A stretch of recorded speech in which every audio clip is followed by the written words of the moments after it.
मनुष्य जीवन में कोई सुखी है तो बहुत अधिक सुखी है और दुखी है तो बहुत अधिक दुखी है। यही मन में लोगों की शंका लगी रहती है, तो इसका जवाब महादेव ने माता पार्वती को दिया।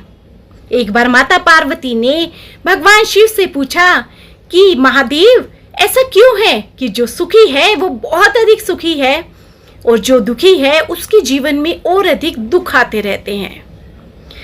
तो महादेव ने ईश्वर बोला, चलो पार्वती तुम मेरे साथ धरती पर चलो, वहीं पर जाकर के मैं तुम्हें इस बात का उत्तर दूंगा।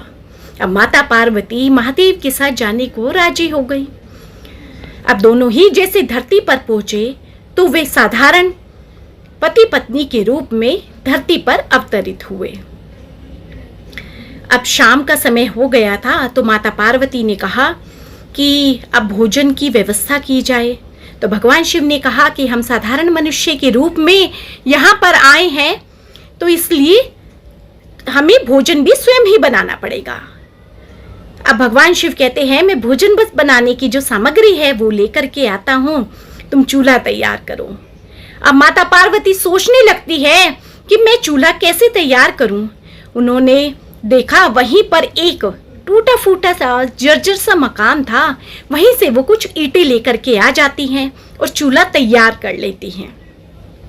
इतने में भगवान शिव भी आ जाते हैं, पर वे खाली हाथ आते हैं।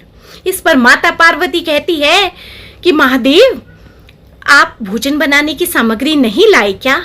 मैंने तो चूल्हा भी तैयार कर लिया। तो महादेव कहते हैं कि अब तुझे इस चूल्हे की जरूरत नहीं पड़ेगी। तब माता पार्वती कहती है क्यों? तब महादेव कहते हैं कि तुम चूल्हा बनाने के लिए ईंटें कहाँ से लेकर के आई? तो उन्होंने कहा कि एक जर्जर हुआ मकान था, वहीं से मैं यह ईंटें लेकर के आई हूँ। तो महादेव ने कहा क्यों, जर्जर हुए मकान से क्यों लाए? तो माता पार्वती ने उत्तर दिया, क्योंकि प्रभु उन्होंने सही ढंग से अपने घर का रख रखाव नहीं किया हुआ था।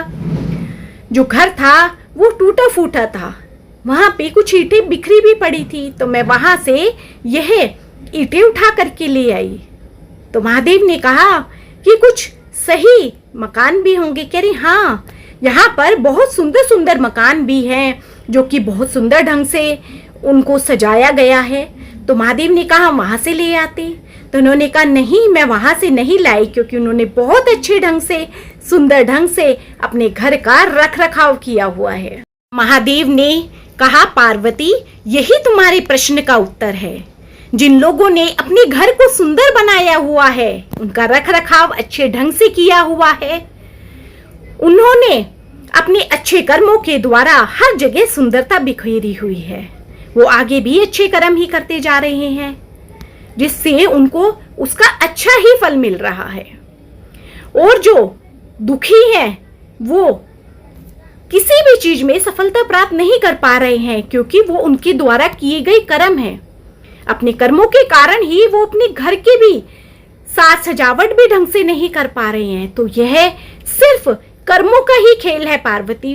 इसलिए मनुष्य को अपने जीवन में इतने सुंदर, इतने अच्छे कर्म करने चाहिए कि वे अपने जीवन में एक इतनी मजबूत व सुंदर इमारत बना पाए कि कोई भी उसकी एक ईंट तक भी ना निकाल पाए, यानी उसको दुखी ना कर पाए।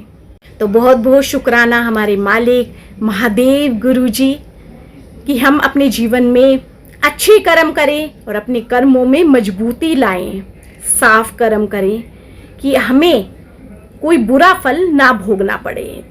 तो जय गुरुजी, शुक्राना गुरुजी, धन धन गुरुजी, वाह वाह गुरुजी, जय गुरुजी।